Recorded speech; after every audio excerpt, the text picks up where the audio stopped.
ఇచ్చుట ద్వారా కలిగే ప్రయోజనములు. Praise the lord. ప్రభు అయిన యేసుక్రీస్తు నామమున మీ అందరికీ శుభములు తెలియపరుస్తూ ఉన్నాను. దేవుని పరిచర్యకు చాలామంది ఆఫరింగ్స్ ఇస్తూ ఉంటారు. ఇచ్చుట ద్వారా కలిగే ప్రయోజనములు మనం చూసుకున్నట్లయితే ఫస్ట్ పాయింట్, ధన్యులగుతారు. అపోస్తుల కార్యములు 20వ అధ్యాయము 35వ వచనం కనుక చూసుకున్నట్లయితే మీకు ఇంకా మంచిగా అర్థమవుతుందండి. అలాగే రెండవ పాయింట్ వచ్చేసి అన్ని విధములుగా దీవించబడతారు. మలాకి 3వ అధ్యాయము 10వ వచనము. మూడవదిగా పరలోకంలో అధికమైన ఫలము దొరుకును. మత్తయి రాసిన సువార్త 6వ అధ్యాయము 20వ వచనము. అలాగే కొరింథీయులకు రాసిన 2వ పత్రిక 9వ అధ్యాయము 10వ వచనము. నాలుగవదిగా చూసుకున్నట్లయితే ఇచ్చుట దేవునికి సువాసన గల యాగముగా ఉన్నది. ఫిలిప్పీయులకు రాసిన పత్రిక 4వ అధ్యాయము 18వ వచనము.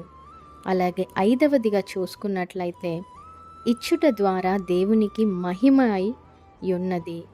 కొరింథీయులకు రాసిన 2వ పత్రిక 8వ అధ్యాయము 11. అలాగే సామెతలు 3వ అధ్యాయము 8 నుంచి 9 వచనంలో చూసుకున్నట్లయితే మీకు అర్థమవుతుందండి.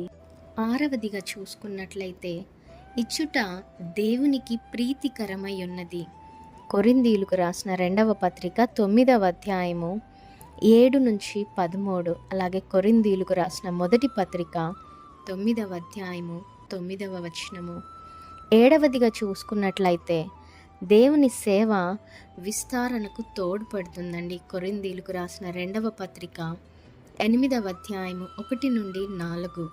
అలాగే 8వది చూసుకున్నట్లయితే దేవుని కృపను పొందుతామంట. కొరింథీయులకు రాసిన 2వ పత్రిక 9వ అధ్యాయము 8 అలాగే 14 వచనంలో చూడాలి. 9వదిగా దైవ సేవకుల పోషణల కొరకు ఉపయోగపడుచున్నదంట. కొరింథీయులకు రాసిన మొదటి పత్రిక 16వ అధ్యాయము 1-2 వచనములు. అలాగే కొరింథీయులకు రాసిన 2వ పత్రిక 9వ అధ్యాయము 12వ వచనము. అలాగే గలతీ 6:6 కూడా మీరు చూసుకోవచ్చు. దీన్ని బట్టి ఇవ్వడంలో ఎంతో ఆశీర్వాదం ఉందని మనం గమనించాలి. అబ్రహాము దశంభాగం ఇవ్వటం మనం చూస్తాం కదా. సో అబ్రహాము ఏ విధంగా ఆశీర్వదింపబడతారో కూడా మనం చూసి ఉన్నామండి. దీన్ని బట్టి ఇవ్వడంలో ఎంతో ఆశీర్వాదం ఉందని మనం గమనించాలి. ఒక్క ఆఫరింగ్ అనే కాదు కానీ, ఒక దశంభాగాలనే కాదు కానీ, కనికరము, ప్రేమ ఇవన్నీ కూడా మనలో ఉండాలి అనేసి పరిశుద్ధ లేఖనము సెలవిస్తూ ఉంది. అలాగే ఇచ్చి నన్ను శోధించుడి అనేసి కూడా ఉంటుంది. ఇవ్వుడి మీకు ఇవ్వబడును అనేసి కూడా ఉంటుందండి.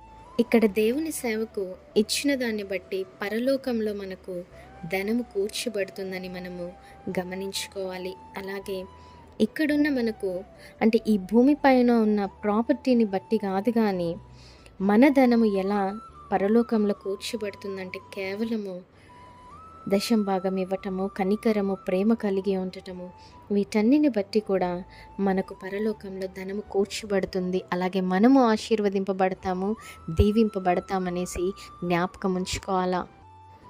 ఈ వీడియోస్ కనుక మీకు ఉపయోగపడుతున్నాయి అనేసి అనిపించినట్లయితే మీ ఫ్యామిలీ అండ్ ఫ్రెండ్స్కి షేర్ చేయండి. ఛానల్ని సపోర్ట్ చేయండి. సువార్త వెళ్ళని చోట్లకు కూడా వెళ్ళేలాగా ప్రయత్నిద్దాము. ఆమేన్. Praise the lord.